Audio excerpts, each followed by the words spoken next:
kitab Allah. Hadis itu banyak, kadang-kadang ya sahih, tapi kalau tidak menjelaskan Al-Quran, dia tidak bernilai sunnah. Panjenengan tidak usah bingung. Mengapa? Karena Al-Quran itu yang diminta oleh Allah Subhanahu wa Ta'ala adalah bagaimana melaksanakan nilainya. Jadi kalau disebut melaksanakan sunnah itu bukan meniru, bukan menjiplak, bukan taklid. Karena Allah berfirman dalam surat Al-Ahzab 21, ya. Allah berfirman apa? Laqad kana lakum fi Rasulillahi uswatun hasanah. Kenapa Allah bilang lakon itu artinya benar-benar tenanan, sing yakin, jangan ragu.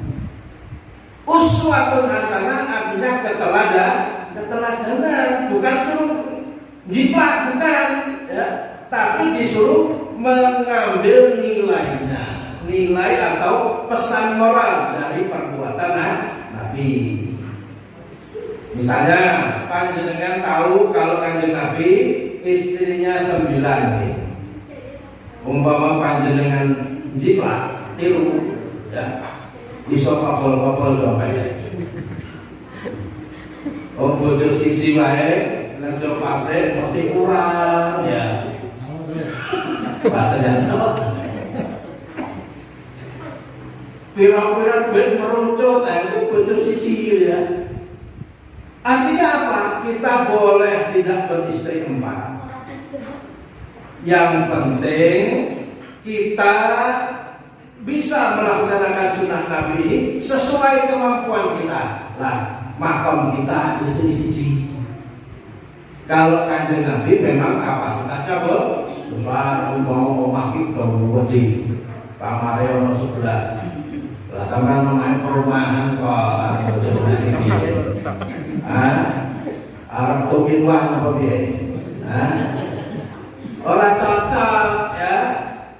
Tapi umpama bisa ya enggak apa-apa gitu, ya. Umpama bisa. Ini maksudnya adalah kita mengambil nilai keteladanan dari perbuatan Nabi, bukan menjiplak. Ya Bapak Ibu, itulah makna ta'assi. Laqad kana lakum fi Rasulillahi uswatun hasanah. Ibnu Hajar Al-Asqalani membuat sebuah tulisan yang amat sangat bermanfaat bagi umat Islam.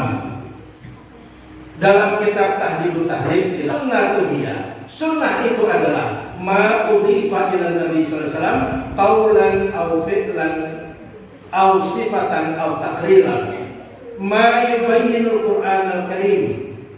Sunnah itu adalah perbuatan Nabi atau segala sesuatu tentang beliau yang menjelaskan Al-Qur'anul Karim wa yasluhu ayyakuna asasan syar'iyyan fid, dan bisa dijadikan dalil, dasar di dalam beragama.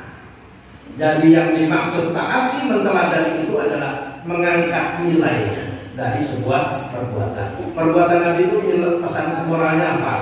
Kalau panjenengan sedekah, Kanjeng Nabi tahu pernah sedekah sekeranjang kurma ke rumah tetangga. Ngerti? Apa panjenengan kalau sedekah itu sekeranjang kurma?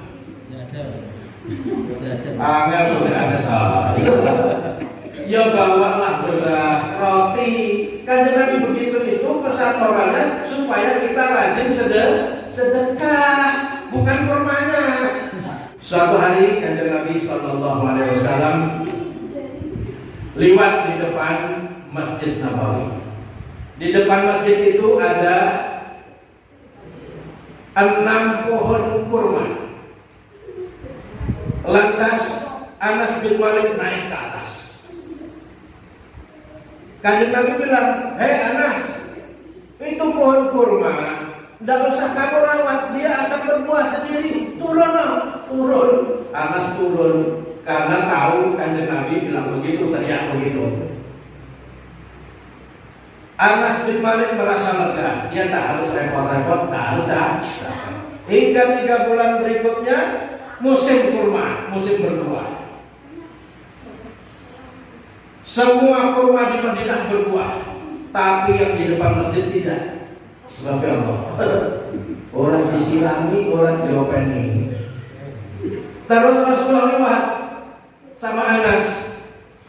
Nas, kurma kita kok tidak berbuah, kenapa? Kan panjenengan yang bilang, kata Anas, kalau ini tidak usah dirumati, tidak apa-apa, dia pasti berbuah. Kanjeng Nabi tertawa. Tertawa itu apa? Tertawa menyaksikan, mengetahui bahwa umat ini amat sangat taat pada beliau. Bahkan yang keliru pun ditangani. Akhirnya kanjeng Nabi SAW bersabda, "Idza amartukum bisyai'in minad-din," kalau aku perintahkan kalian sesuatu tentang agama ya. Tentang agama itu maksudnya apa? Menjelaskan Al-Quran. Fa'tu minhu mastata'tum, laksanakan semampumu, rasa kaya, gitu ya. Tapi wong demo dengan demo, anaknya harus ngombe susu ra iso. Lah bebelake produknya Prancis kok ya. Nutella apa meneh. Dikai susu liyane megah ya. Jenenge bocah yo ngono. Panjenengan ndak usah demo. Semampunya saja panjenengan mencintai Nabi, laksanakan semampunya saja. Jangan ada darar. Ya. La darar wa la dirar kata Nabi. Jangan bertindak sesuatu yang berbahaya atau membahayakan orang lain. Jangan lupa itu. Laksanakan faktu minhu mastata'tum. Laksanakan semampumu. Wa idza amartukum bisyai'in minad dunya. Tapi kalau aku perintahkan kalian sesuatu tentang dunia, tentang budaya, tentang aku suka tidak suka itu, fa inni basyarun mislukum. Maka sesungguhnya aku adalah manusia biasa. Tidak harus, tapi boleh ya. Termasuk dalam hal ngerumati pohon kurma tadi, ternyata kanjeng Nabi keliru, boleh keliru dalam hal dunia, okay? Tapi kalau dalam urusan agama beliau masih benar.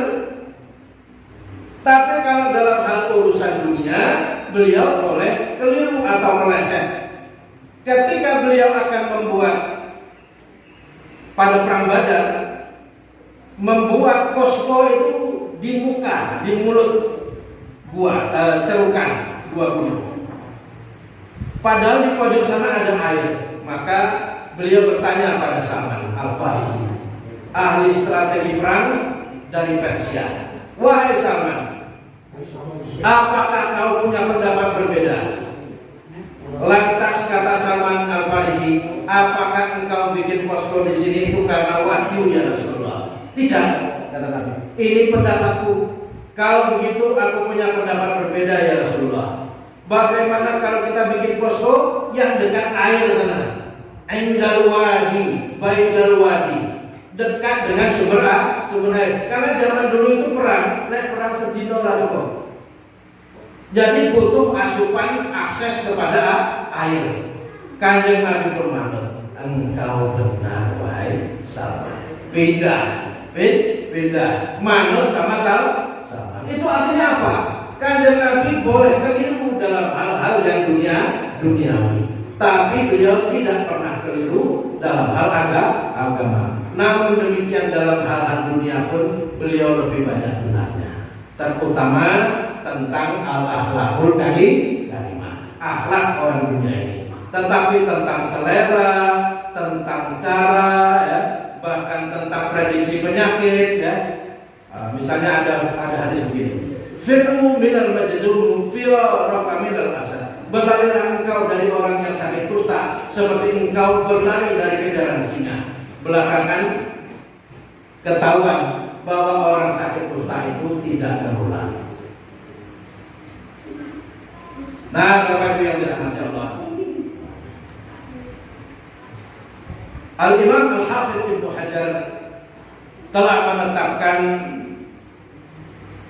definisi dari sunnah sesuai dengan Al-Quran Karim, sesuai dengan dalil-dalilnya, tidak asal ngarang-ngarang gitu ya. Nah, tapi kalau mencari hadis definisinya begitu. Apa-apa kalau ada berkenaan dengan Nabi dan para sahabat namanya hadis gitu ya. Nah, itu dia dalam apa itu juga benar ya. Nah, Cuma ada hadis yang bernilai sunnah, ada yang tidak hanya bernilai budaya saja. Contohnya, kalau orang kita di Jawa ini, kalau berdoa suaranya keras, kalau para sahabat berdoa kadang-kadang keras, kadang-kadang tidak. Nah ini cuma soal budaya saja.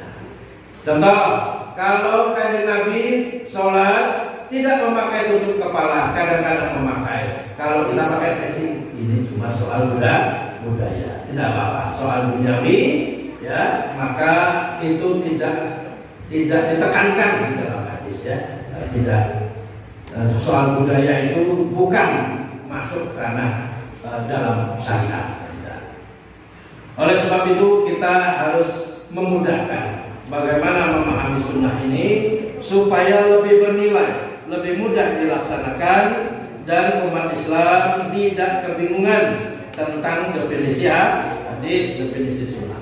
Demikian Bapak Ibu, semoga bermanfaat. Terima kasih. Mohon maaf. Wassalamualaikum warahmatullahi wabarakatuh.